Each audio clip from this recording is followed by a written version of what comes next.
Aina ya mavazi ya kikahaba. Aina ya mavazi ya kikahaba. Aina ya mavazi ya kikahaba. Kanisa la leo limekuwa ni kanisa ambalo halitaki sana kujihusisha na mambo ya nje ya mwili wa mtu. Wakati Yesu alisema katika Biblia kwamba mti mwema katika akiba njema hutoa yaliyo mema. Mti katika maandiko inazungumzia ni mtu Yesu ambaye alikuwa ni katika mwili, alipokuwa anajieleza kama mwanadamu, alijisema yeye ni mzabibu. Kwa hiyo ni mti. Kwa anasema mtu mwema katika akiba njema, mtu mwema katika akiba njema huyatoa yaliyo mema. Na anasema mtawatambua kwa matunda. Ni mti, mtawatambua kwa matunda yao. Mathayo 7 mstari wa 16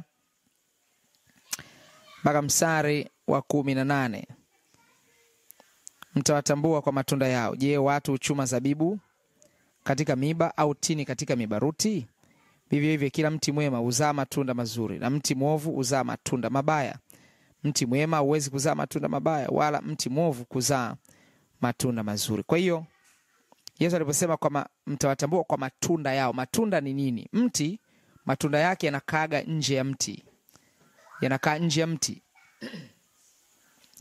Na hivyo anaposema mtawatambua hao watumishi kwa matunda yao, maana yake kwa mambo yao ya nje, lugha zao, mavazi yao, maisha yao ya nje ya mwili wao. Mtawatambua kwamba ni watakatifu au si watakatifu, ni watumishi au si watumishi. Katika issue ya Ukristo, sio swala tu linahusiana na mambo ya ndani kama Yesu anavyozungumza sehemu fulani, lakini vile vile anakaza Yesu Kristo kwamba anazungumzia ndani ya Mkristo na nje ya Mkristo. Ukristo sio swala la ndani tu, sio imani iliyo ndani tu, lakini ilo imani iliyo ndani tunaipima kwa pale yale ambayo tunayaona pale nje. Mathayo 23 mstari wa 25 mpaka 26. Ole wenu waandishi Mafarisayo wanafiki, kwa kuwa mnasafisha nje ya kikombe na chano, yani mnasafisha nje ya kikombe na sinia, na ndani yake vimejaa unyang'anyi na kutokuwa na kiasi. Ewe Farisayo kipofu, safisha kwanza ndani ya kikombe, ili nje yake nayo ipate kuwa safi. Kwa usafi ambao Yesu anautaka sio tu ndani, lakini anataka vile vile usafi wa nje. Kwa kuna mambo Yesu atayataka kwa nje. Moja ya kitu ambacho Yesu anakiangalia katika maisha yetu ya nje ni mavazi. Kumbuka Yesu anasema mtawatambua kwa matunda yao. Tunapaswa tutambulike kwamba sisi ni watumishi wa Mungu, kwamba sisi tumeokoka kwa mavazi yetu. By the way, Biblia inaeleza kwamba mavazi yanatajwa mavazi ya kikahaba, yani kahaba ana mavazi yake. Mithali sura ya 7 mstari wa 10. Mithali sura ya 7 mstari wa 10. Mithali 7:10. Biblia inasema, natazama mwanamke akamkuta ana mavazi ya kikahaba, mwerevu wa moyo. Kwa kuna mavazi yanotajwa mavazi ya kikahaba hapa. Sasa Mungu anataka tujifunze nini? Kuna jambo ambalo nataka sasa niliweke wazi. Mavazi ya kikahaba katika Biblia yako ya pande mbili. Yako ya engo moja ambayo nitaelezea hapa, alafu mengine nitaelezea baadaye. Mavazi ya kikahaba kwanza ni yale mavazi yanakuwa yanamtengeneza au yanamweka binti au mwanamke katika sura ambayo itamfanya mwanaume aweze kumnunua. Kwa hiyo mavazi yoyote ya namna yoyote ambayo yanaweza kumfanya mwanaume aweze kumnunua mwanamke, hayo yanaitwa mavazi ya kikahaba. Kwa msingi huo, vimini unaonyesha mapaja wazi, mavazi yote yaliyo juu ya magoti, kwa sura hiyo ni mavazi ya kikahaba. Mavazi yoyote ambayo yanampasua tunaona mapaja kwa ndani, mavazi hayo ni mavazi ya kikahaba. Mavazi yoyote ambayo yanaonyesha ndani. Siku hizi kuna aina fulani ya mavazi ambayo sidilia inaonekana iko, tumbo linaonekana Hayo yote ni mavazi ya kikahaba. Mavazi yote makwapa wazi, migongo wazi, ni mavazi ya kikahaba. Unavaa sketi ndefu lakini imebana mpaka mstari wa underwear ndani, nguo ya ndani ya mwanamke inaonekana mchoro. Hayo yote ni mavazi ya kikahaba. Suruali wanawake ni mavazi ya kikahaba. Na yote yanayofanana na hiyo, vitovu nje, makwapa wazi, migongo wazi, makwapa wazi, yote hayo ni mavazi ya kikahaba. Hiyo ni engo moja. Na Biblia inasema anayefanya jambo lolote la kukosesha, yote anafanya jambo la kukosesha, anakuwa anamkosea Mungu na kwake inakuwa ni ole. Mathayo sura ya 18. Mathayo sura ya 18 sasa. Mathayo sura ya 18 mstari wa 6 mpaka mstari wa 7.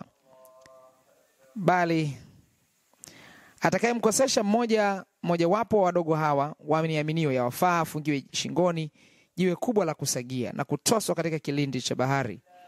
Ole ni wa ulimwengu kwa sababu ya mambo ya kukosesha, maana hayana budi kuja mambo ya kukosesha, lakini ole wake mtu yule aliletaye jambo la kukosesha. Ole wake.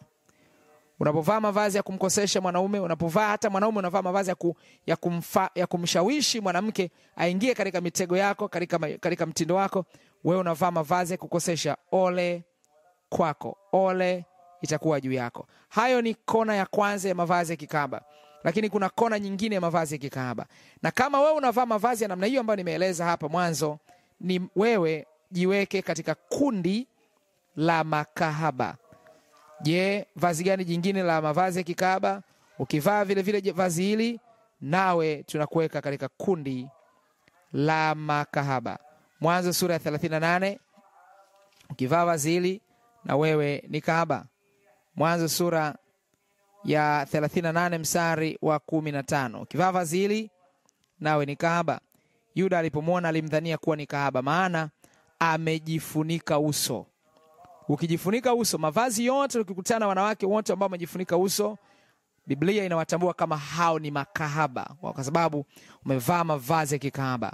Je, unataka utoke katika ukahaba? Uachane na mavazi ya kikahaba, kama ni vimini au na mavazi ya kufunika uso, utoke katika ukahaba huo. Unaweza kwa nguvu zako, uwezi. Solution ni kufanya nini? Ni kumpa Yesu Kristo maisha yako. Ukimkaribisha Yesu kwenye maisha yako yatabadilishwa. Maisha yako yatatengenezeka. Maisha yako yatakaa katika mstari. Na hatimaye mavazi yao utaanza kuyachukia na kuwa mtoto wa Mungu kabisa. Unataka kubadilika? Unaweza kumpokea Yesu sasa. Sema, Bwana Yesu, kama una nia ya kumfuata Yesu Kristo sasa, okoka leo. Pokea Yesu ndani ya maisha yako. Sema maneno haya kwa kumaanisha kabisa. Sema, Bwana Yesu, ninakuja mbele zako. Mimi ni mwenye dhambi. Nisamehe dhambi zangu zote. Futa jina langu kwenye vitabu vya hukumu. Naomba uliandike jina langu kwenye kitabu cha uzima. Niokoe sasa. Asante kwa sababu Bwana Yesu umeniokoa, kwa utukufu wako Mungu, katika jina la Yesu. Amen. Kama umeokoka, na kukaribisha katika kanisa la utakatifu liloko Mbagala Kilungule. Unaweza kujifunza mambo mengi ya utakatifu yatakao kukuza kiroho. Lakini una swali, unaweza kupiga nambari za simu 0653913735 au 0759563929. Mungu akubariki.